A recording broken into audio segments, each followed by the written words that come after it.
paz de Cristo, meus irmãos e minhas irmãs. Graças a Deus estamos dando início agora à nossa nova matéria de angelologia, tá ok? Então, a partir de agora vamos estudar tanto os conceitos populares, os conceitos mitológicos, tá? O conceito das diferentes religiões acerca dos anjos, como a descrença em relação à existência dos seres espirituais, em relação aos anjos, tá ok? Vamos ver também aí o que tem a dizer esse movimento que nega a existência dos seres espirituais. E principalmente vamos ver quais são as bases bíblicas, quais são os fundamentos bíblicos para que nós possamos afirmar a crença nos seres espirituais, a crença nos anjos, tá ok? E outros seres espirituais que também habitam a corte celestial, tá ok? Como nós devemos nos comportar em relação a isso, qual é a atuação deles em relação à igreja, tá certo? Qual a participação deles em todo o governo de Deus sobre todo o universo, tá ok? Juntamente com a igreja de Cristo, como os anjos participam como servos de Deus em relação a todo esse governo por ele exercido de forma plena, de forma extraordinária.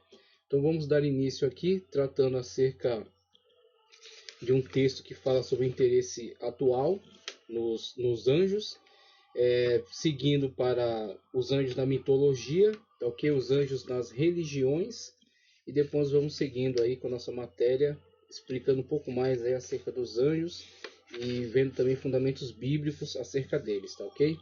Então, em angelologia, vamos dar início aqui à leitura do texto que diz: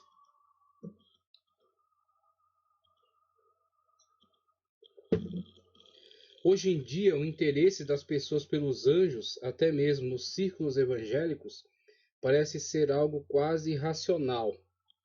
E aí é onde mora o risco, né?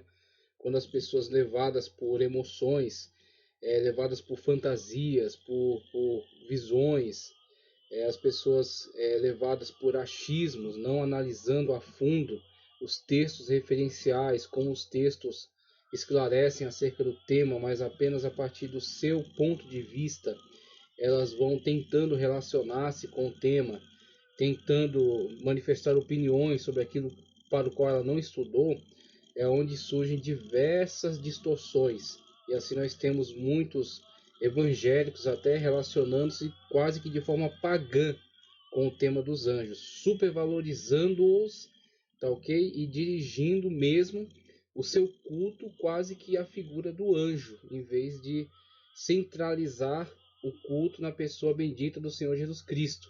Adorar a Trindade Celestial, adorar ao Pai, o Filho e o Espírito Santo. Ao invés disso, destinam grande parte da sua atenção a estes seres que, como é dito na Sagrada Escritura, são conservos.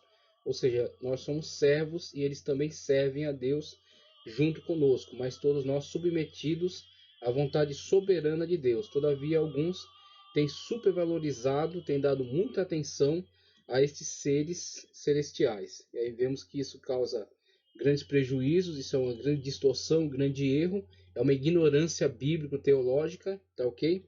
E tem estragado, tem destruído a reverência, tem destruído o culto, como deve ser oferecido a Deus, conforme orientado pelo apóstolo Paulo, um culto racional. Então, um culto racional exige que se tenha reflexão, né? Se pense acerca daquilo que vai dizer, aquilo que vai fazer. É como se fosse um desejo instintivo. Eles estão aí à minha disposição. Só preciso pedir a sua ajuda e pronto. E aí temos um sentimento aqui que nasce de um ego supervalorizado, né? Então temos que tomar cuidado com diversas interpretações que têm surgido. Por exemplo, salvo engano meu aqui, acerca da teologia do domínio, que tem asseverado muito poder, tem declarado muito poder ao ser humano a partir de um equívoco na interpretação bíblica, quando vemos que o Senhor Jesus Cristo, conforme as suas próprias palavras, não nos trata como servos, mas sim como amigos, porque ele compartilha conosco dos seus planos, compartilha conosco de tudo aquilo que ele vai fazer em relação ao reino de Deus, e nos responsabiliza também na participação intensa na propagação do reino. Então ele nos coloca numa posição sublime, uma posição superior, nos supervaloriza com esse tratamento. Só que, por outro lado, na recíproca, qual deve ser o nosso comportamento em relação ao nosso Senhor Jesus Cristo? E aí temos o referencial dos apóstolos. O apóstolo Paulo, o apóstolo João, Judas na sua carta, Tiago na sua carta, todos esses grandes homens de Deus, ao se referirem, ao externarem qual é a sua posição em relação a Cristo, sempre descreveram-na como rodulos, ou seja, o escravo de Cristo. Paulo, escravo de Cristo. João, escravo de Cristo. Tiago, escravo de Cristo. Judas, escravo de Cristo. Esta é a honra. Então, Cristo nos trata como amigos, mas nós nos comportamos em relação a Ele, nós nos submetemos a Ele como seus escravos. Ele é o Senhor único e soberano sobre as nossas vidas. Assim, não compete a nós exercer esse pretenso domínio sobre os seres celestiais. Não compete a nós dar ordens no mundo espiritual, porque nós, juntamente com eles, temos um só Senhor e somos servos dele. Sendo assim, é dele que vêm as ordens. Nós nos submetemos a Cristo como único e suficiente Senhor e Salvador. É a ele que pedimos, não mandamos, não exigimos, tá certo?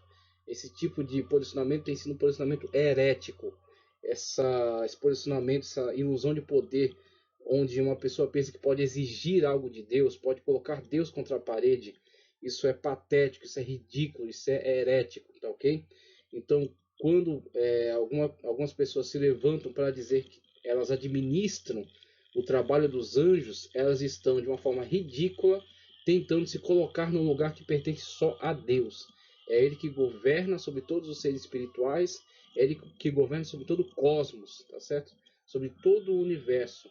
E assim cabe que nós, como servos, nós nos dirijamos a Ele em petição, tá certo? Nós humildemente fazemos o pedido ao Senhor para que intervenha. E aí o Senhor vai intervir da forma como Ele entende que intervir, e vai intervir se entender que deve intervir e no tempo em que deve intervir, porque o tempo de Deus não é o nosso tempo é Cronos, essa contagem sequencial de tempo cronológico. E o tempo de Deus é Kairos, o tempo de Deus é o tempo oportuno, o tempo em que Deus entende que seja o tempo certo para agir. Não o meu tempo, não o seu, mas o tempo de Deus. Então nós pedimos a Deus e Deus age no tempo dele. E como Deus vai agir, isso está dentro da prerrogativa dele, está dentro da soberania dele. Se Deus vai enviar um anjo para intervir, se Deus vai levantar um homem para intervir, se Deus vai realizar um grande feito miraculoso, uma grande maravilha, vai intervir na natureza, o que Deus vai fazer está dentro aí da vontade soberana de Deus. O que cabe a mim é pedir a Deus e não tentar manipular o mundo espiritual por meio de uma falsa ilusão de poder dada por uma teologia distorcida. Então temos que tomar muito cuidado com o nosso posicionamento diante de Deus e diante do mundo espiritual, tá ok? Então, dando sequência aqui, conforme diz o texto, é como se fosse um desejo instintivo. Eles estão aí à minha disposição. Só preciso pedir a sua ajuda e pronto. É aí onde reside o grande perigo. Acho que não vale a pena arriscar a minha vida física e espiritual me relacionando com uma entidade que não tem um total conhecimento daquilo que ela verdadeiramente é ou representa para mim. Penso que um relacionamento seguro com qualquer coisa, seja visível ou invisível, é preciso conhecê-lo em alto grau a fim de não correr nenhum tipo de risco. Se relacionar com seres espirituais invisíveis sem nenhum preparo ou conhecimento prévio não pode se tornar algo perigoso, afinal de contas são seres invisíveis, poderosos e influenciadores, pois a ação de certas entidades espirituais no ser humano é como uma bebida inebriante, né? Como algo que pode levá-lo a perder suas faculdades. Então temos aí o alerta, né, que o teólogo Expedito Marinho deixa aqui no sentido ao nosso comportamento com relação a esses seres espirituais E também deixo aqui bastante claro que devemos tomar cuidado com muitas ilusões que são propagadas aí por uma teologia distorcida que quer fazer do homem um semideus, tá certo? E em momento algum nos foi prometido que nós seríamos qualificados como semideuses, tá ok? Que teríamos domínio sobre seres espirituais ou que teríamos domínio no reino espiritual ou que daríamos ordens no lugar de Deus, de forma alguma. Nós somos adotados, somos filiados, somos colocados dentro da família de Deus por meio do sacrifício bendito de Cristo Jesus, mas isso é um privilégio que nos é dado não por méritos, mas sim por amor e por misericórdia, por graça, tá certo? Uma ação da graça de Cristo Jesus. Isso não muda a nossa condição de servos, de escravos de Cristo para a salvação. Éramos escravos do pecado para a morte, agora somos escravos, somos servos de Cristo para a salvação. Então isso não muda a nossa posição em relação a essa situação. Nós temos que nos colocar diante de Deus como servos, tá certo? E pedimos a Ele, que é o Senhor de todas as coisas. Dirigimos nossas petições somente ao Senhor, para que dele venha a ordem, dele venha a providência, venha a bênção sobre a nossa vida, da forma como Ele quiser trazer essa providência. Então isso aí compete, está dentro do plano da soberania de Deus, o modo como vai trazer a providência às nossas vidas. E aí temos na continuidade esse texto aqui muito importante, esse texto do livro de Jó, o livro de Jó 38, versículos 1 ao 7, que diz: E depois disto o Senhor respondeu a Jó de um redemoinho, dizendo: Quem é este que escurece o conselho com palavras sem conhecimento? Veja bem qual é o tipo de repreensão que o Senhor está trazendo sobre a vida do seu servo. Pessoa que assim não tinha um comportamento leviano, não era um qualquer, não era uma pessoa que não fosse estimada por Deus, pelo contrário, era um homem em quem Deus tinha confiança.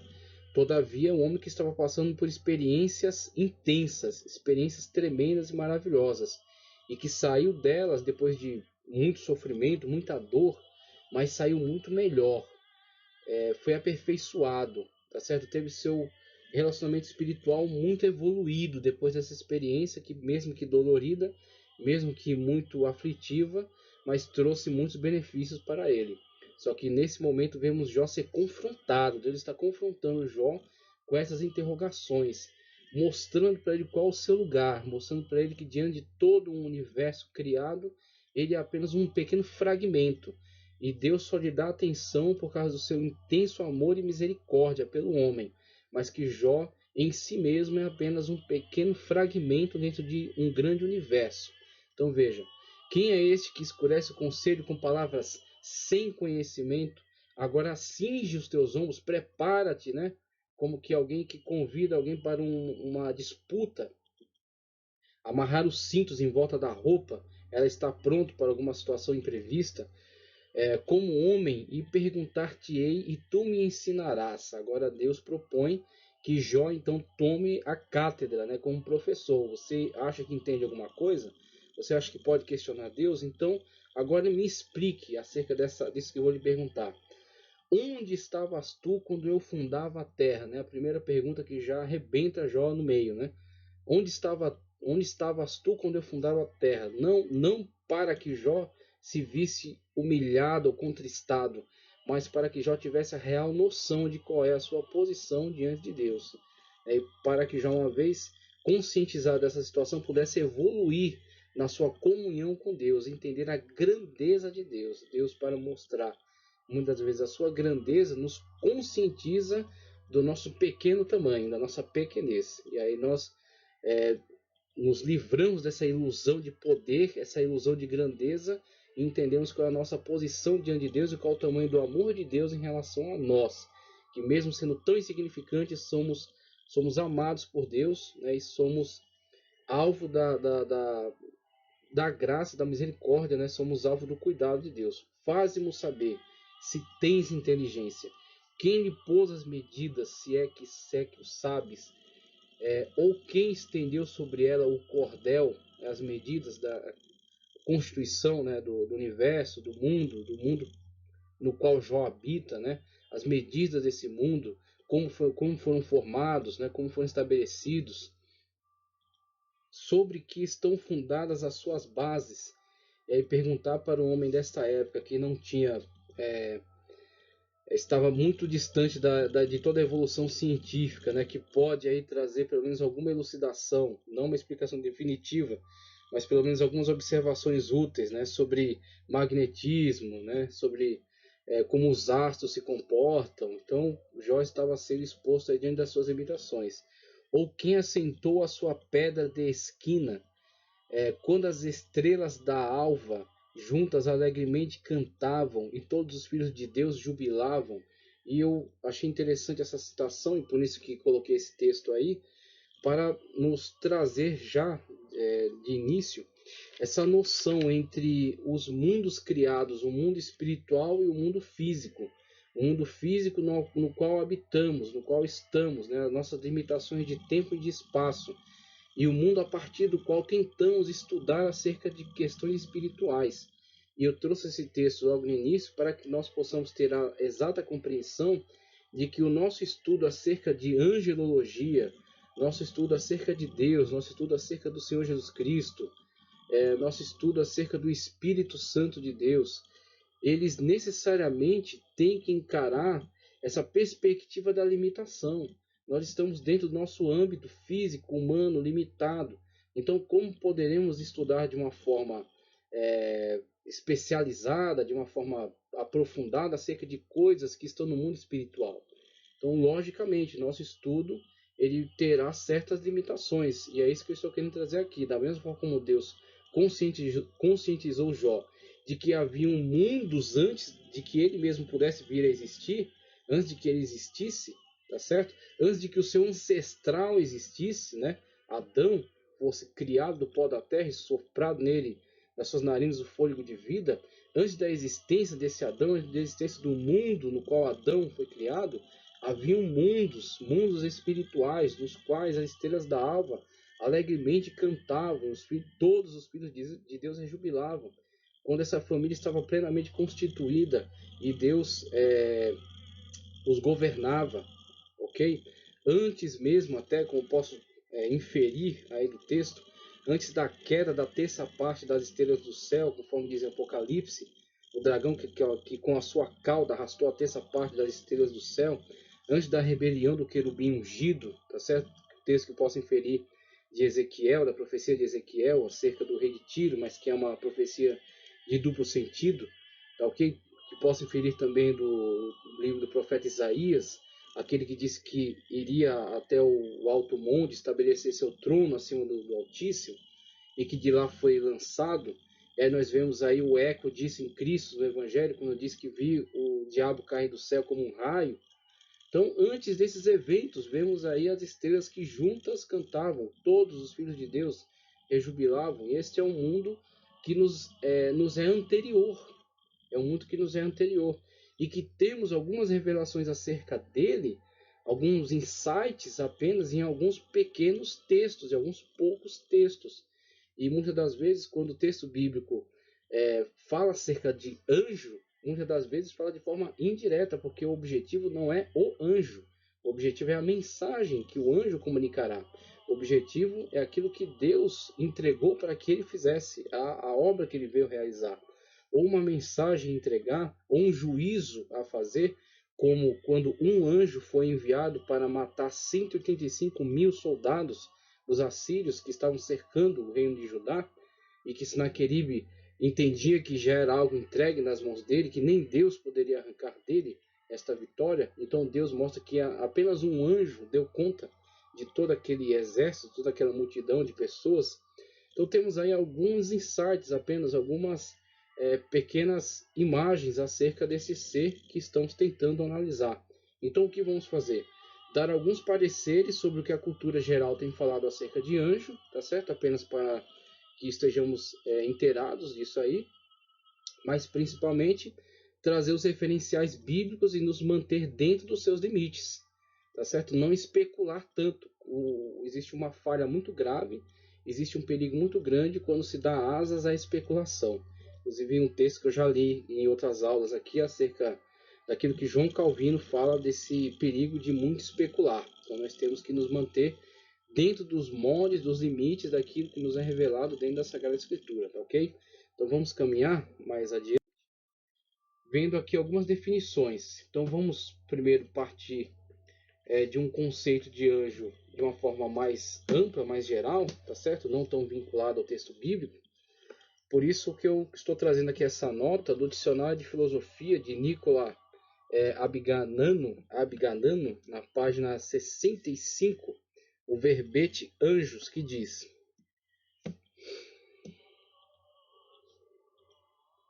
do grego angeloi, latino angeli, angels, francês ange.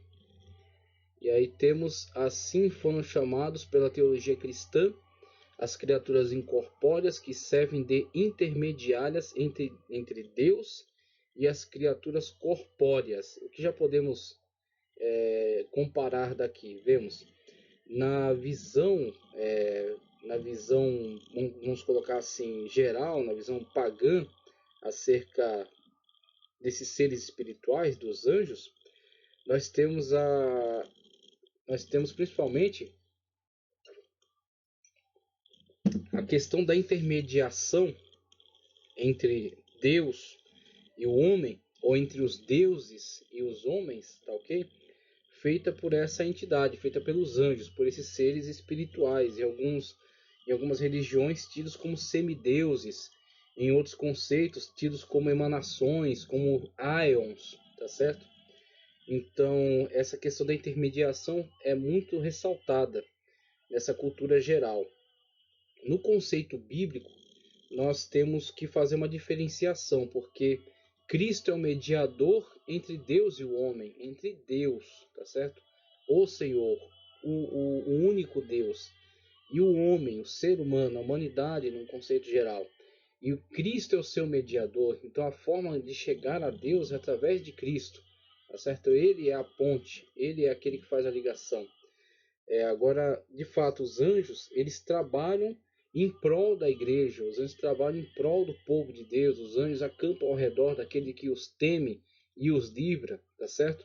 Nós temos em outras citações Cristo falando acerca das crianças, dizendo que os seus anjos assistem diante de Deus, e aí alguns constroem uma inferência a partir daí, falando sobre anjos da guarda, que não necessariamente a Escritura deixa isso muito claro, como nós vamos ver no livro da Assembleia de Deus, lançando agora a declaração de fé.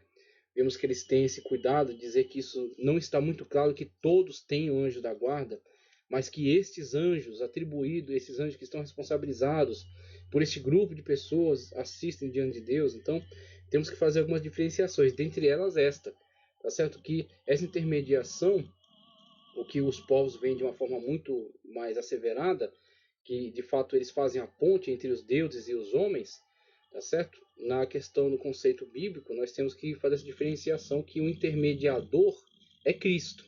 E os anjos trabalham para Deus, em prol da igreja, em prol dos servos de Deus, tá certo? Mas quando o servo de Deus quer entrar em conexão com Deus, não é através do anjo, é através de Cristo, o único mediador entre Deus e os homens.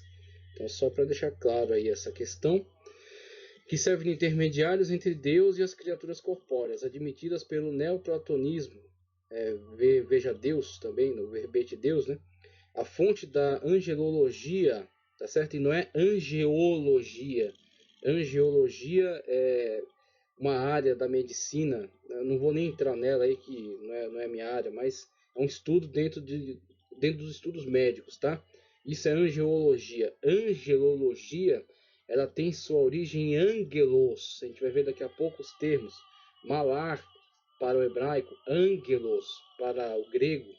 Então, angelos logia, logia estudo, discurso. Então, angelologia, o nome da matéria. E a gente dá uma traduzida aí para angelologia, tá? Que a gente lê esse G, o G colado com E como um J, né? Mas para o grego eles leem como G mesmo. Como Septuaginta, por exemplo, tá ok? Então, angelologia. admitidas pelo neoplatonismo, fonte da angelologia medieval, é o texto de... Aqui temos, depois vamos fazer a leitura desses textos, tá ok? Pseudo Dionísio ou Areopagita, sobre a hierarquia celeste, é um texto tanto místico, tá ok? Um texto apócrifo, não é da Sagrada Escritura, mas ele contribui. Agora, entra muito pela especulação, tá? Então, eles fazem especulações sobre essa questão da hierarquia celeste. São textos que podem trazer algumas contribuições, mas não são doutrina. E isso tem que ficar muito claro, não é doutrina bíblica. São contribuições ao entendimento acerca desse mundo dos anjos. Mas são frágeis, né? Não tem como a gente firmar como uma doutrina. Então, Pseudo Dionísio, Areopagita, fala sobre a hierarquia celeste, século V da era cristã.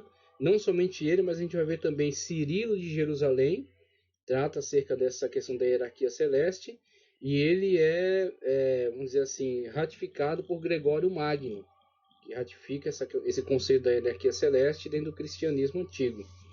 A hierarquia celeste é constituída por 9 ordens de anjos, agrupados em disposições ternárias. A primeira disposição é a dos serafins, dos querubins, dos tronos. A segunda, dominações, virtudes, potestades. A terceira, dos principados, dos arcanjos e dos anjos. E aí temos aí, por exemplo, essa definição aqui, arcanjos. Na Sagrada Escritura nós temos apenas a alegação, né? Aliás, nós temos apenas o indício, ou pelo menos a Escritura Sagrada dá nome a um arcanjo. Um arcanjo. Ela não fala acerca de outros arcanjos. Inclusive até o termo arque é líder. Então, arcanjo, líder dos anjos. É como que um anjo feito líder dos demais. Arcanjo. Tá ok? Essa doutrina foi aceita por Tomás de Aquino, um dos grandes mestres aí da teologia, né? Que é inspirado por Aristóteles, uma teologia aristotélica, digamos assim, e é adotada por Dante no Paraíso. Então Dante fala sobre no livro, né, de Dante, ele fala, inclusive, ele adota também esse conceito. Como observou Egilson, na Idade Média, os anjos representam um elemento fundamental não só da reflexão teológica, mas também da filosófica, no sentido de que sua supressão romperia o equilíbrio do universo. Na verdade, sendo estruturado de modo hierárquico e gradual, o universo implica a existência de tais substâncias espirituais intermediárias entre Deus e o homem, de tal maneira que se garanta a continuidade do ser. Na época moderna, o tema dos anjos conserva-se não só no pensamento católico, que apresenta argumentos a favor da fé em sua existência, como também no pensamento ortodoxo, assim como no protestante, que apesar disso proíbe seu culto. Muito bom, deixou muito claro aqui esse posicionamento. A referência aos anjos está presente também na moderna tradição hermética, cabalista e teosófica, e vamos ver esse movimento esotérico em torno dos anjos, constituindo um dos argumentos básicos da antroposofia de R. Steiner. No final do século XX, o tema dos anjos conheceu uma espécie de revivescência, até mesmo na literatura filosófica. Temos aí de Maritain e Gardini, e dos Nouveau Philosophe, me perdoa a pronúncia aí. Então temos aí esse verbete no dicionário de filosofia, tratando acerca de anjos, sua importância, como diversos grupos lidam com o tema, tá certo? E aí nós vamos ver pouco a pouco como isso vai ser desenvolvido.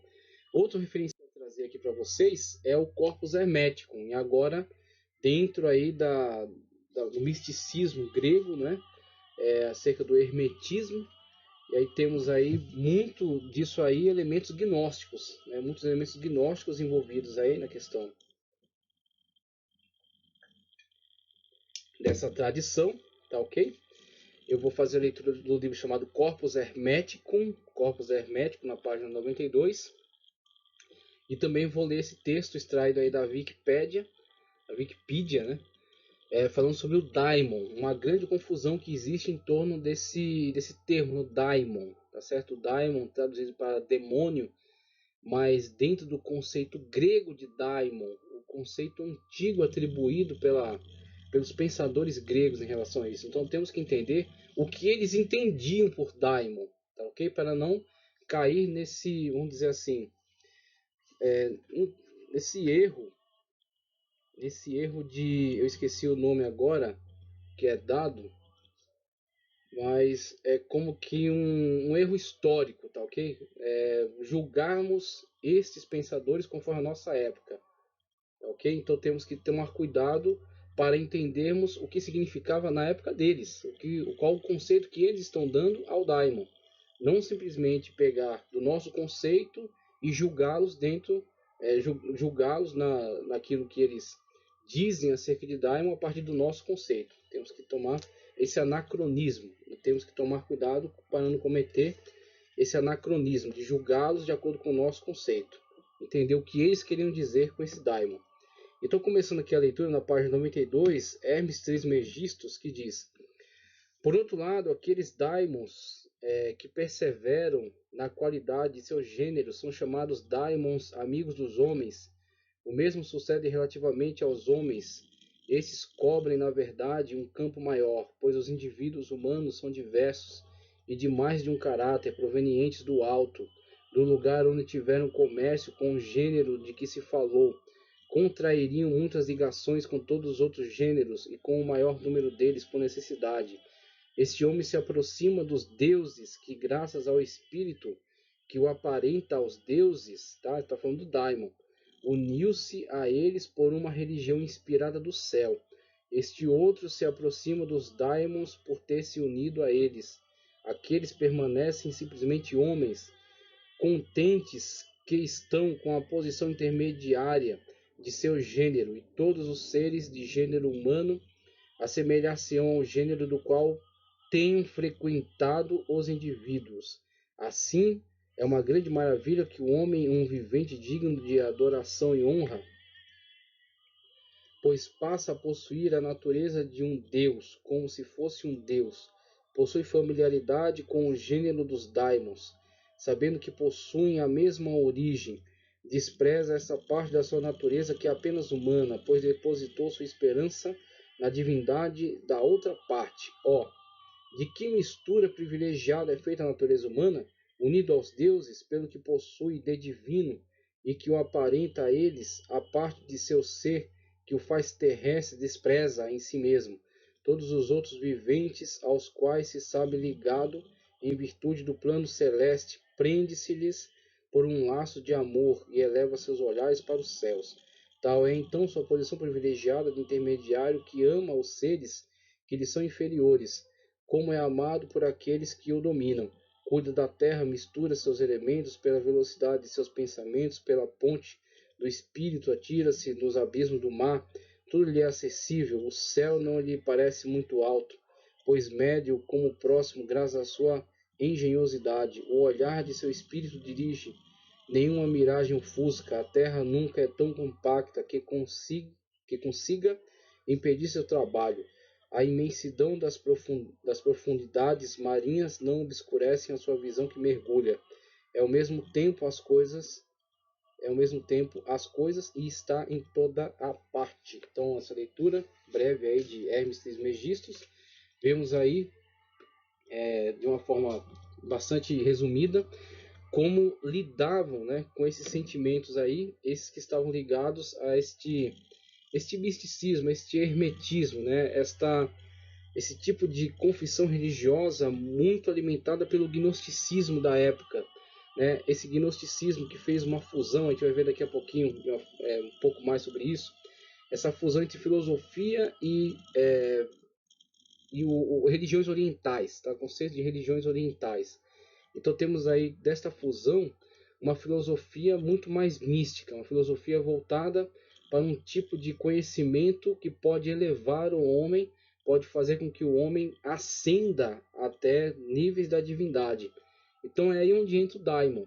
E esse daimon, ele diz que é uma ligação, uma ponte. Esse daimon o faz ter contato com seres superiores. E assim ele como que despreza aquilo que o prende à matéria e ama aquilo que o liga a seres elevados. E ele quer elevar-se a esses seres. Mesmo interagindo com diversas situações aqui da Terra, eles querem, por meio desse daimon, elevar-se até esses seres. Agora, o daimon não é necessariamente bom e não é necessariamente mal. O daimon ele pode influenciar para ambas as partes. Tanto o daimon pode trazer uma influência no caso aí benéfica, né, porque o faz elevar-se, ou pode trazer uma influência maléfica que o faz apegado à matéria e o prende então a este corpo, tá? Então, por isso que eu vou trazer agora essa leitura, esse daimon, conforme está em tela aí. Em grego, daimon, transliteração de daimon, tradução divindade, espírito, no plural daimones, em grego daimones. É um tipo de ser que em mundo se assemelha aos gênios da mitologia árabe. A palavra daimon se originou com os gregos da antiguidade. No entanto, ao longo da história, surgiram diversas descrições para esses seres. O nome em latim é daimon, que veio a dar o vocábulo em português demônio.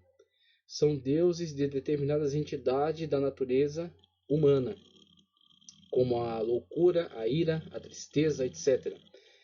Xenócrates associava os deuses ao triângulo equilátero, os homens ao escaleno e os daimons ao isósceles. Seu temperamento liga-se ao elemento natural ou vontade divina que o origina. Não se fala em bem ou mal. O mesmo daimon pode apresentar-se bom ou mal conforme as circunstâncias do relacionamento que estabelece com aquele ou aquilo que está sujeito à sua influência. No plano teleológico, os gregos falavam de eudaimon, tá? Eudaimon, do original grego também, significando bom, favorável. E kakodaimon, kako significando mal. Por isso a palavra grega que designa o fenômeno da felicidade, eudaimonia, tá ok? Ser feliz para os gregos é viver sob a influência de um bom daimon. Assim, é a forma como Sócrates se refere ao seu daimon. O conceito original entre os gregos ainda os conecta. Os elementos da natureza surgidos em seguida aos deuses primordiais, assim a daimons de fogo, de água, mar, céu, terra, floresta, etc. Há espíritos que regem ou protegem um lugar como uma cidade, fonte, estrada. Aí temos aí os gênios da mitologia árabe, né? Fazem esse papel, estão espalhados em alguns lugares, gênios bons, gênios maus. Aí temos esse tipo de referência ao mundo espiritual. As afetações humanas de corpo e de espírito tendo sido estes daimons criados depois. Entre eles estão o sono, amor, alegria, discórdia, medo, morte, força, velhice, ciúme, etc. O termo daimon, o gênio pessoal, foi usado por Sócrates quando, ao contrário de seus colegas sofistas, não abriu escola, assim como não cobrou dinheiro por seus ensinamentos, ele dizia que apenas falava em nome de seu daimon. E aí, se apelarmos para a tradução literalista, cometendo um erro, né? Cometendo um erro de anacronismo, vamos julgar que Sócrates se relacionava com um demônio, e esse demônio, que era necessariamente, dentro do nosso conceito, algo negativo, um ser destituído de luz, né? Um ser que está aí para a destruição. Então, Sócrates tinha algum tipo de prazer nesse relacionamento destrutivo. E aí esse anacronismo nos impossibilitaria de entender o que Sócrates estava querendo dizer acerca desse tipo de relacionamento que ele estava tendo com esse ser espiritual, que era um daimon, no caso dentro do seu conceito, dentro do conceito da cultura de época, um daimon bom, um daimon que conduzia para atitudes boas, louváveis, construtivas, tá? Então, dentro desta cultura, é isso que eu estou querendo trazer um entendimento. Dentro da cultura dele, este daimon podia ser para o bem ou para o mal, podia ser de luz ou de trevas, tá? Então tem que tomar cuidado ao fazer essa transformação, né? Ao fazer essa análise, não analisar aquele tomando como partido o nosso conceito. Nosso conceito está ligado à nossa época, está ligado àquilo que nós os fundamentos que damos aí a nossos pressupostos, né? O pressuposto bíblico e a tradução desse termo dentro dos nossos conceitos. Então, ele dizia que apenas falava em nome do seu daimon, do seu gênio pessoal. A palavra daimon, da qual se originou o termo demônio, não era na antiguidade tomada a parte má, como nos tempos modernos. Não designava exclusivamente seres malfazejos, mas todos os espíritos, era geral. era uma palavra generalizada. Ela falava de todos os espíritos. É como falavam, olha, estamos convivendo com seres espirituais. Tá, são seres espirituais bons ou ruins? Não, eu só estou dizendo que estamos convivendo com seres espirituais. E aí, para saber se são bons ou ruins, tem que uma análise mais específica, uma análise melhor. A mesma forma como ele está falando aqui de daimon. Ele está falando, é um ser espiritual, é um daimon. Tá? Então, nosso entendimento já conduz para um ser negativo, um ser de trevas. Mas não necessariamente nessa designação aqui, nessa época, nessa cultura. No caso de Sócrates, era geral, era generalizado. Mas todos os espíritos, em geral, dentre os quais se destacavam os espíritos superiores chamados de deuses e os menos elevados ou demônios propriamente ditos, que se comunicavam diretamente com os homens. Então, o que eu estou fazendo aqui não é uma justificação dessa cultura, dizer, essa cultura é certa, vamos segui-la. Eu estou dizendo, primeiro entenda ela na sua linguagem. A linguagem que eles adotavam era essa, que daimon, para eles, não eram necessariamente bons ou maus, mas era um termo geral, um termo generalizante. E aí, a partir de uma análise mais detida, você vai saber se é um espírito elevado, né, ligado aos deuses, ou se é um espírito malfazejo, um gênio mau ligado a algo destrutivo. Mas isso vai precisar de uma análise melhor. Então temos aí a influência do gnosticismo, isso aí depois vai se misturar com as religiões, vai dar aí na Cabala para o judaísmo, vai também influenciar outras religiões dentro do cristianismo, vai trazer também algumas correntes místicas que estão existindo até a atualidade, e até dentro do islamismo você também tem alguns conceitos místicos influenciados também por esses conhecimentos antigos, tá ok? Outra leitura que eu quero fazer rapidamente, para encerrar já a nossa aula, é acerca desse texto, esse texto aqui do Alcorão, falando também acerca de anjo, falando também acerca de anjo, acerca do mundo espiritual. Então temos a segunda surata, verso 34 e 36 do Alcorão, que diz: E quando dissemos aos anjos, prostrai-vos ante Adão, todos se prostraram, exceto Lúcifer, que ensoberbecido se negou e incluiu-se entre os incrédulos. Determinamos, ó Adão, habita o paraíso com a tua esposa e desfrutai juntos dele da sua abundância, como vos aprouver.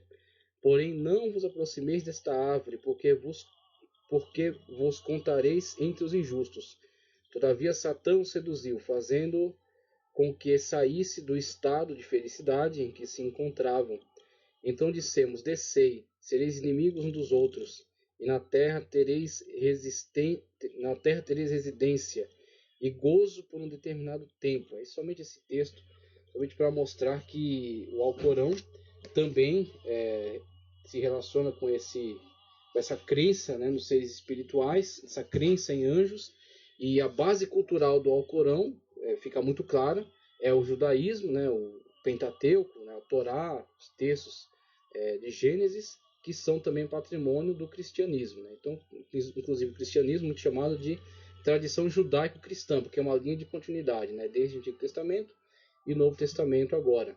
Então, essa tradição pertence a judeus, pertence a cristãos e também é endossada aí pelo islamismo através do Alcorão, que também entende a existência dos anjos. Mas, claro, tem uma teologia diferenciada em relação a eles, que é isso que a gente vai ver no decorrer aqui da matéria, tá? Na unidade. Então, na próxima aula, vamos tratar acerca da a universal popularidade dos anjos, tá ok? Deus abençoe você. Você está ouvindo Web Rádio Servindo com Amor. 24 horas com você.